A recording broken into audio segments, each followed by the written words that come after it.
You stop sleeping normally after a while, because every morning feels like a performance review, and every evening feels like you survived another battle. Chapter 1. The Dream Job. You're 26 years old, newly hired, fresh haircut, pressed dress shirt. You still believe hard work gets rewarded. You tell yourself this is temporary, just a banking job, something stable, something respectable, the kind of job your parents brag about. But on your third week, you notice something strange. Nobody talks about helping customers. Nobody talks about finance. Nobody talks about retirement plans or loans. Everything revolves around one thing: accounts, checking accounts, savings accounts, credit cards, online banking enrollments, anything that counts toward the daily numbers.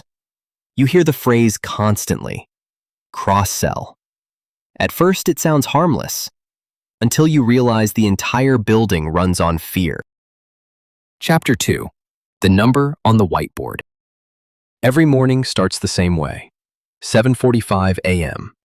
Everyone gathers in a circle before the branch opens. The branch manager walks in carrying a clipboard like a military officer. He doesn't ask how anyone is doing. He points at the whiteboard. Numbers beside every employee name. Yesterday's sales. You stare at your own number. 3. The top performer has 14. He looks at your number and exhales sharply. 3? 3 accounts? Do you even want to work here? Everyone avoids eye contact. You chuckle nervously because you think he's joking. He isn't. The meeting keeps going. People are singled out publicly, embarrassed publicly, compared publicly. One banker gets applauded because she convinced an elderly customer to open 4 new accounts. Another gets criticized because he only opened 1 credit card. Then the manager says the phrase that starts haunting you: if you're not hitting goals, maybe this isn't the place for you. Chapter 3. The pressure builds.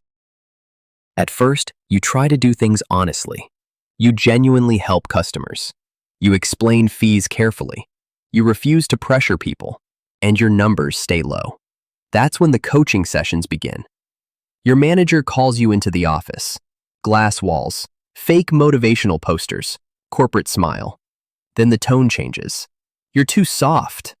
You're leaving opportunities on the table. Every customer should walk out with multiple products.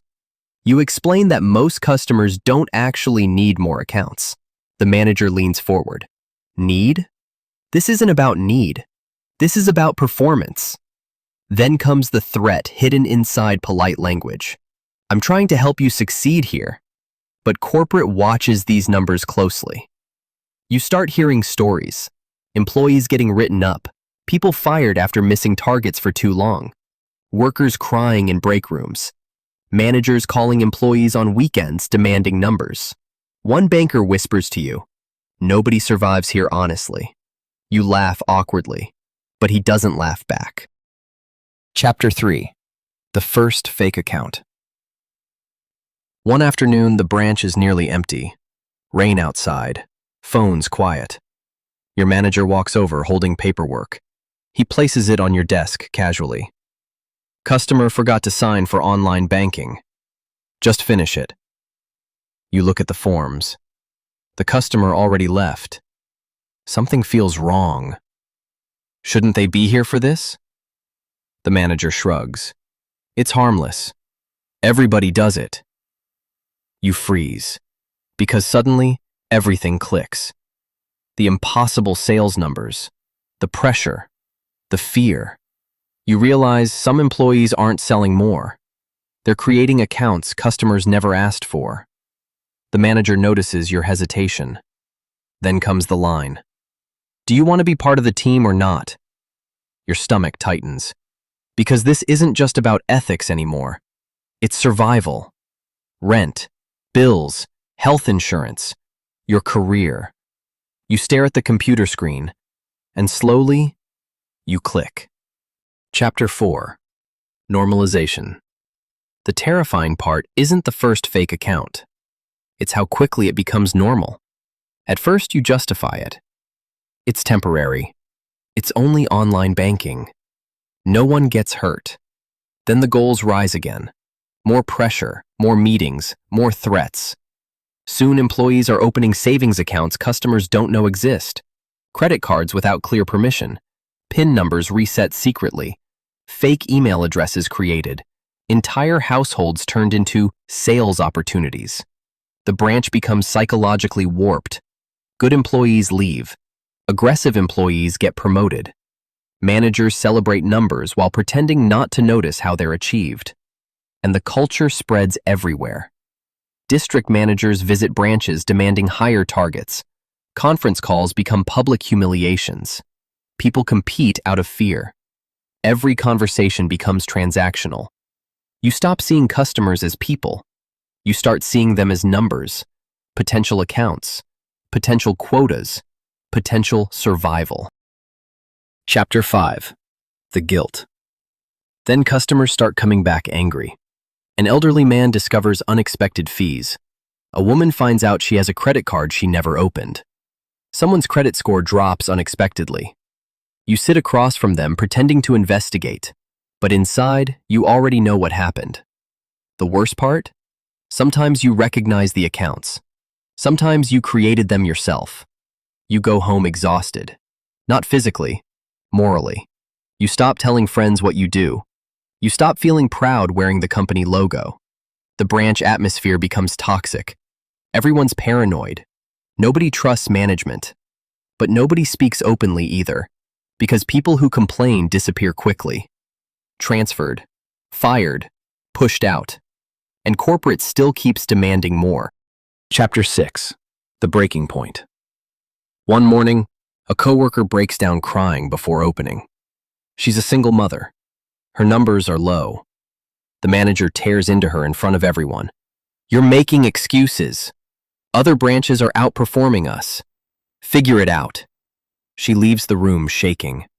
Nobody says anything, because everyone knows they could be next. That's the moment something changes inside you. You look around the branch. Everyone looks exhausted, emotionally hollow, running on fear. And you realize this isn't just a few bad employees. The system itself is broken. The incentives are broken. The culture is broken. And the people at the bottom are absorbing all the pressure.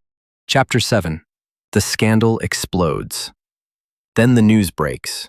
Headlines everywhere. Millions of fake accounts. Investigations. Lawsuits. Congressional hearings. Phones start ringing non-stop. Customers furious.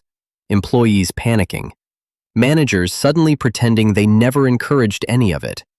Corporate emails flood your inbox talking about ethics. The same executives who obsessed over sales numbers now act shocked.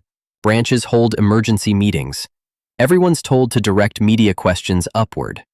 Some managers resign immediately. Others blame employees.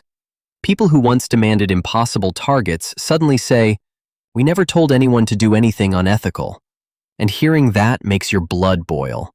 Because you remember every meeting, every threat, every humiliation, every speech about numbers. You sit at home watching executives testify before Congress. Politicians asking how this happened. Executives apologizing publicly, saying the company lost its way. And for the first time in years, the entire country sees what employees lived through daily. Not just greed, pressure, relentless pressure. A system where human worth became tied entirely to performance metrics. You think about former coworkers, some fired, some traumatized, some still defending the company because they don't know how not to. You realize something disturbing. Most people involved weren't cartoon villains. They were ordinary people, trapped inside an environment where fear slowly overpowered ethics. One compromise at a time. Chapter 9. Leaving. Eventually you quit. Not dramatically. No speech, no confrontation. You simply walk out one afternoon carrying a small box, a coffee mug, a few papers, your nameplate. The parking lot feels strangely quiet. For years you thought surviving there meant succeeding, but now it just feels heavy. You sit in your car staring at the building, customers still walking in, employees still chasing numbers, and you realize how dangerous corporate cultures can become when performance matters more than people. You start over somewhere else eventually, but certain things stay with you. The anxiety, the guilt, the memory of becoming someone you barely recognized. The strange thing about toxic systems is that they rarely look evil at first. They look ambitious, efficient, high-performing, until one day people stop asking what's right and only ask what hits the target. And by then, the damage is already done. In 2016, Wells Fargo agreed to pay billions in penalties and acknowledged widespread unauthorized account creation tied to aggressive sales practices. If you made it this far, then please like and subscribe and let us know what financial stories you want to hear next. Thanks for watching.